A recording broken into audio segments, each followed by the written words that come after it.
Rochdale, Myth and Reality, A Personal Experience by Brian John Grieveson. Dedicated to Cindy Lee. Forward. Rochdale was billed as the greatest Canadian experiment in social democracy of this century.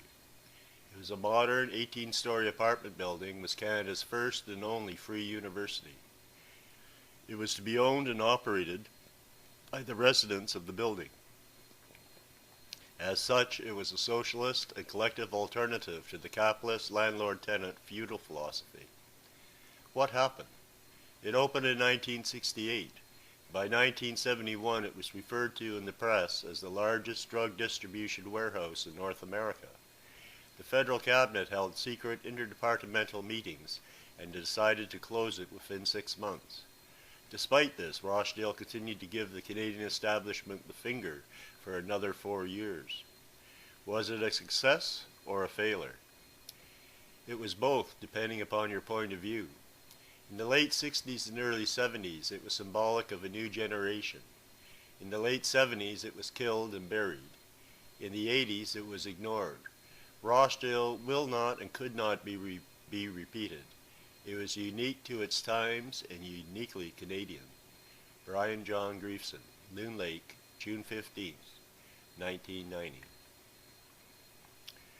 Part 1. Joining a Tribal Community.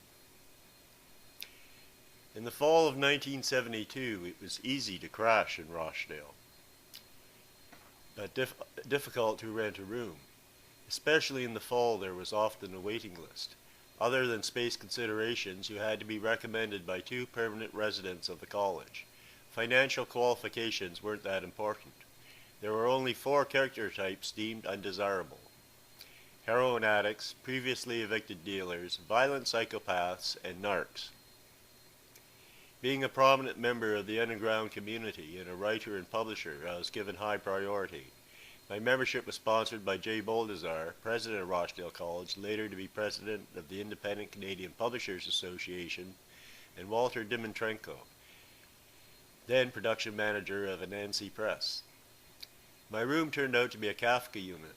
This was an apartment with a large double room which cost me $570 per month, and a smaller room which cost $50 per month. Correction. My room turned out to be a Kafka unit. This was an apartment with a large double room which cost me $70 per month, and a smaller room occupied by a friend which cost $50 per month. We shared a bathroom, but there were no cooking facilities. The decor was modern, although the walls were covered with graffiti and there was abundance of cockroaches. Rochdale was sometimes referred to by friends and foes alike as Rochdale. The thing I liked most about the unit was the large bay window which faced south towards the lake. Since by some ironic quirk of fate I was a working man again, I woke at dawn and spent the first hour of the day smoking good Kashmiri hashish and admiring the magnificent view of the sun reflecting off the clouds and water of Lake Ontario. Perhaps it would be appropriate at this time to describe the physical aspects of Rochdale College. It was an 18-story apartment building located on the south side of Bloor Street between Huron and Beverly. It was an equal distance between the St. George and Spadina subway station. The building itself was L-shaped, and the courtyard was dominated by a huge bronze statue, weighing several tons, portraying a man crouching with his head between his knees. It was designed by Dale Heinzerling, a member of the sculpture shop. It was called the Unknown Student, and whether he was holding his head in meditation or shame is a matter of conjecture. The west wing of the ground floor was occupied by the student cafeteria. After several years of losing money, a situation common not only to Rochdale but most government corporations, it was turned over to a private individual who turned it into a vegetarian restaurant called Etheria. Adjoining the restaurant was a health food store.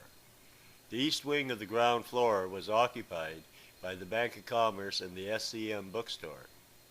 In order to gain access to the building, you had to enter the front lobby and pass through a customs checkpoint manned by Rochdale security. This security force was dressed in blue denim and was paid and responsible to Rochdale's governing council. Their purpose was threefold. One was to discourage excess traffic, those kids who came to buy minor quantities of drugs and attracted heat to the building.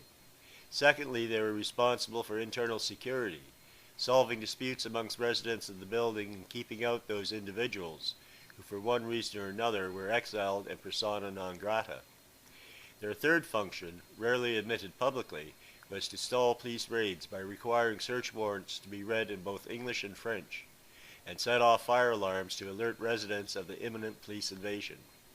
One or two security officers were usually sufficient, because they were accompanied. In order to gain access to the building, you had to enter the front lobby and pass through a customs checkpoint manned by Rochdale security. This security force was dressed in blue denim and was paid and responsible to Rochdale's governing council. Their purpose was threefold. One was to discourage excess traffic, those kids who came to buy minor quantities of drugs and attracted heat to the building. Secondly, they were responsible for internal security, solving disputes amongst residents of the building and keeping out those individuals who for one reason or another were exiled and persona non grata. Their third function, rarely admitted publicly, was to stall police raids by requiring search warrants to be read in both English and French, and set off fire alarms to alert residents of the imminent police invasion. One or two security officers were usually sufficient because they were accompanied by one or two guard dogs trained by Billy Littler. Security was rather informal. They could often be seen with their feet up on the desk, sucking back a beer or smoking a joint. The lobby itself was unique in that the walls were painted with a mural depicting the residence and history of Rochdale College. This mural was painted by one of Canada's finest artists, a lady named Laurie Peters. The west wing of the second floor cafeteria was comprised of a short order cafeteria. The west wing of the second floor was comprised of a short order cafeteria run by Mike Elsner, complete with pinball machines and Wheel of Fortune. The west wing also included a library and administrative offices. The east wing had a rental office, maintenance offices, and educational space. Except for the east wing of the sixth floor, which was educational space, most of the building was theoretically residential. The west wing of the east floor contained a large two-bedroom apartment called the Zeus, which rented for $240 per month. One-bedroom apartments rented for $175 per month and were called Aphrodites. The Kafka and Gnostic units consisted of 2 rooms and a washroom and rented for $120 per month. At the junction of the L shape on each floor, just behind the elevators, was a unique living space called an ashram, which rented for approximately $1,200 per month.